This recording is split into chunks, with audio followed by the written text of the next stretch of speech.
பல்லாண்டு வாழ்க YouTube channel நேயர்களுக்கு வணக்கம். சரி, இப்போ உணவு வகைகளுக்குள்ள நம்ம வந்துரலாம். உடல் எடை குறைவதற்கு என்னென்ன உணவு முறைகளை எடுக்கலாம்? என்னென்ன ஃப்ரூட்ஸ் சாப்பிடலாம்னு சொல்லுங்க. சித்த மருத்துவத்துல அதுக்கான இடம் குடுத்துருக்காங்க. நாங்க சித்த மருத்துவத்துல எந்த ஒரு நோயையுமே அவங்களோட தேகிய வச்சு பிரிப்போம். வாத உடல், பித்த உடல், கப உடல்ன்னு சொல்லி. இப்போ ஒருத்தங்க வராங்க அப்படின்னா, ஒருத்தங்க உடல் எடைக்காக ஒருத்தங்க மருந்து சாப்பிடுறாங்கன்னு யாராவது சொன்னாங்கன்னு சொல்லி ஃபாலோ பண்ணாங்கன்னு வைங்களேன், ஒருத்தருக்கு செட் ஆகும். இன்னொருத்தருக்கு செட் ஆகாது. ஏன் அப்படின்னா, ஒவ்வொருத்தருக்கும் ஒவ்வொரு தேகம் இருக்கும். வாத உடம்புக்காரர்களுக்கு ஒரு விதமான மருந்து.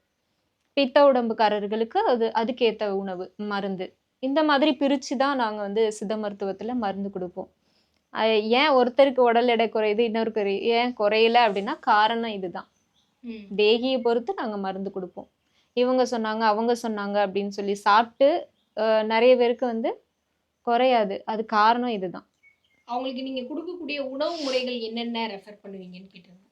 ஆ இப்போ உணவு முறைகள்னா, இப்ப ரைஸ் எப்படி வருது அப்படின்னா, பாலிஷ்டு ரைஸ் தான் வருது. ஐயோ! பிளாஸ்டிக் ரைஸே ஆ. வருது இப்போ. ம். ம். இப்போ அதுக்கு தவிர நம்ம பாரம்பரிய அரிசி வகைகள் நம்ம எடுத்துக்கலாம். தப்பில்ல. அரிசியே கம்ப்ளீட்டா அவாய்ட் பண்ணணும் அப்படின்னு நான் சொல்ல வரல. அரிசி கொஞ்சம் எடுத்துக்கணும். காய்கறி அதுக்கு டபுளா எடுத்துக்கணும். இப்போ ஒரு சின்ன பவுல் அரிசி எடுத்துக்கிறோம்னா, அதுக்கு டபுளா பெரிய பவுல்ல காய்கறிகள் நம்ம எடுத்துக்கலாம். அரிசி எந்த அரிசி வேணாலும் நம்ம பாரம்பரிய அரிசிகள் எடுத்துக்கலாம்.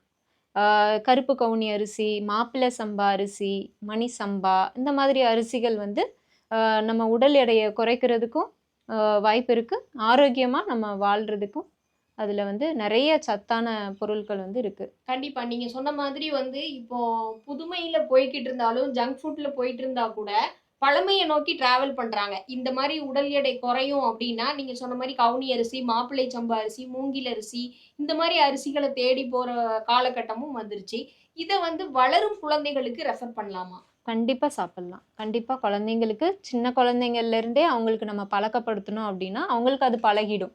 நம்ம இப்போ குக்கர்ல தானே ரைஸ் பண்ணி இப்போ குழந்தைங்க சாப்பிட்டுட்டு இருக்காங்க. ஸோ அந்த மாதிரி சாப்பிடும்போது குழந்தைங்களுக்கு அந்த மந்த நிலை ஜாஸ்தியா ஏற்படும்.